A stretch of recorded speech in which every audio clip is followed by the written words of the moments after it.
सोचिए सुबह सुबह आप अपने घर में फैमिली के साथ बैठे हो और अचानक बाहर 25 से ज्यादा गोलियों की आवाज गूंज उठे।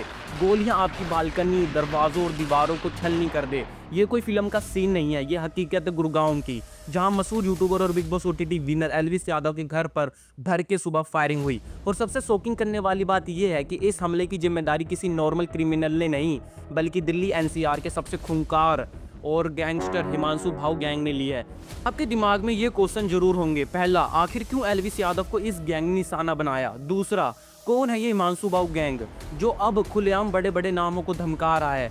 पूरी सच्चाई आपको इस वीडियो में स्टेप बाय स्टेप बताने वाले हैं।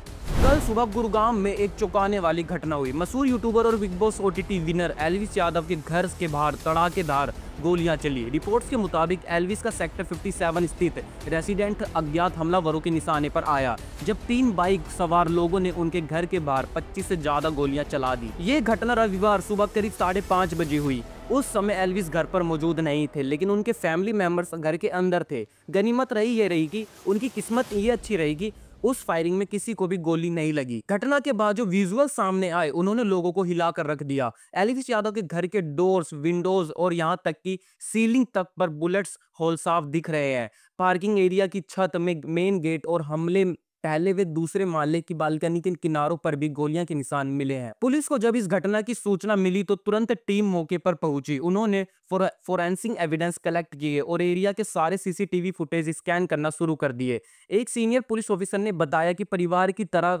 तरफ से दी गई शिकायत के आधार पर एफआईआर जल्दी दर्ज की जाएगी। पुलिस सोर्सेज ने यह भी कंफर्म किया कि ये अटैकर्स ने करीब 25 से ज्यादा राउंड्स फायर किए और फिर मौके से फरार हो गए। गोलियां घर के ग्राउंड और फर्स्ट फ्लोर तक लगी है। एल्विस के फैमिली मेंबर यानी उनके पापा ने बताया कि इस इंसिडेंट से पहले उन्हें कभी कोई थ्रेट कॉल या वार्निंग नहीं मिली थी। इस समय एल्विस हरियाणा के बाहर रह रहे हैं। पुलिस ने कहा है कि मामले की गंभीर जांच जारी है और अटैकर्स की तलाश तेज कर दी गई है। बहुत लोगों को ये मिसअंडरस्टैंडिंग होगी कि ये कांड भी लॉरेंस बिश्नोई गैंग ने कराया है, लेकिन लॉरेंस बिश्नोई गैंग का इसमें कोई भी हाथ नहीं है। इस फायरिंग की जिम्मेदारी खूंखार एनसीआर के गैंगस्टर हिमांशु भाऊ गैंग ने ली है। गैंग के 2 मेंबर्स नीरज फरीदपुर और भाव रुटियाला ने सोशल मीडिया पर पोस्ट डालकर कहा कि ये फायरिंग एल्विस के लिए एक वार्निंग थी। उन्होंने आरोप लगाया कि एल्विस एक बैटिंग ऐप को प्रमोट कर रहे हैं जिसने कई घर बर्बाद कर दिए हैं। रिपोर्ट्स के मुताबिक गोलियां घर की फर्स्ट फ्लोर पर चलाई गई, जबकि एल्विस की फैमिली 3rd फ्लोर पर रहती है। आओ अब हिमांशु भाऊ गैंग की एक हिस्ट्री भी जान लेते हैं। हिमांशु भाऊ गैंग एक खूंखार क्रिमिनल साइडेंट है जो 2020 से एक्टिव है।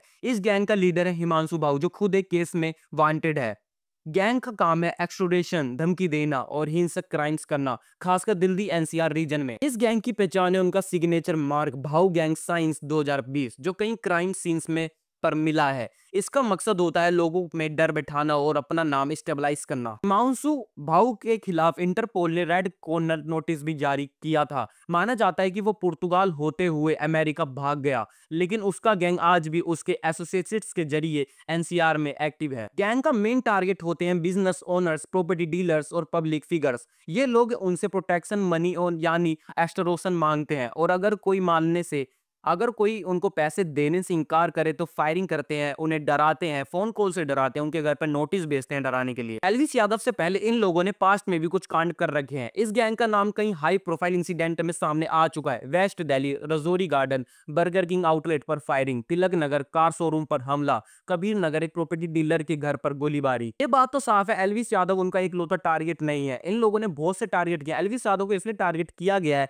ताकि एल्विस यादव एक अमीर है और एल्विस यादव भी कभी गन लेते हुए देखे गए हैं, इसलिए हर बार इन इंसिडेंट में उनका नाम सामने आता है और उनके निशाने से उनकी मौजूदगी कंफर्म होती है। दिल्ली पुलिस और गुड़गांव पुलिस ने मिलकर क्राइम ब्रांच और स्पेशल कॉल की मदद से इस गैंग के खिलाफ एक्शन तेज कर दिया है। अथॉरिटीज का मानना है कि ये गैंग दिल्ली एनसीआर में अपना इन्फ्लुएंस बढ़ाने की कोशिश कर रहा है। पब्लिक शूटिंग्स और डराने धमकाने वाली एक्टिविटीज से ये अपनी ताकत दिखाना चाहता है, और एल्विस यादव के घर पर हमला इसी स्ट्रेटेजी का हिस्सा बताया जा रहा है। आपने देखा कि कैसे यूट्यूबर के घर पर गोलियां चली और उसके पीछे खड़ा है दिल्ली एनसीआर का सबसे खतरनाक गैंग। अब सवाल यह है, अगर आज एल्विस यादव को ओपनली धमकाया जा सकता है तो कल ये गैंग किसी और बड़े नाम को भी निशाना बना सकते हैं। आपको क्या लगता है, पुलिस इनको जल्द पकड़ पाएगी या गैंग और भी बड़ा कदम उठाएगा? अपनी राय जरूर कमेंट में बताएं। और हाँ, अगर आपको ये वीडियो इन्फॉर्मेटिव और शॉकिंग लगे हो तो इसे लाइक और शेयर करना मत भूलना। ऐसे ही रियल स्टोरीज जानने के लिए चैनल को सब्सक्राइब करें और बेल आइकन दबाकर जुड़े रहे। आपका एक छोटा सा सपोर्ट हमें ऐसी और सच्चाइयां आप तक पहुंचाने की ताकत देता है।